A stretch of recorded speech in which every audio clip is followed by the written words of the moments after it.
Explosions rock Iran. Sirens blare in Tehran. This isn't typical war, it's a shadow conflict reshaping the Middle East. We're exposing the secret operations and power plays they don't want you to know. For decades, Iran and Israel have waged a proxy Cold War.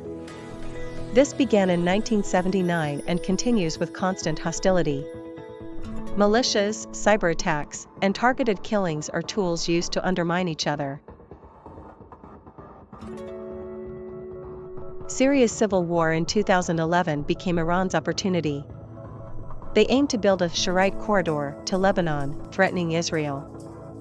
In response, Israel conducted deniable airstrikes on Iranian assets, making Syria a key battleground. Iran's strategy relies on a vast proxy network. Hezbollah in Lebanon, armed by Iran, poses a direct missile threat. Groups like Hamas and the Houthis let Iran strike enemies while deflecting blame. Israel counters with covert operations.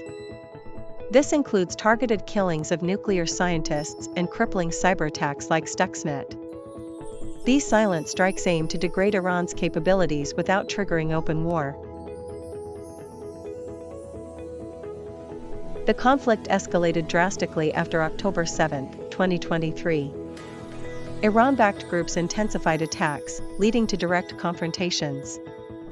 An alleged Israeli strike on an Iranian embassy in Damascus was met with fierce retaliation.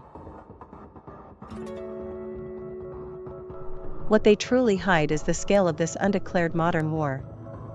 Deniable attacks allow aggressive goals without full backlash. This is modern warfare, constant and multi-front, threatening global stability.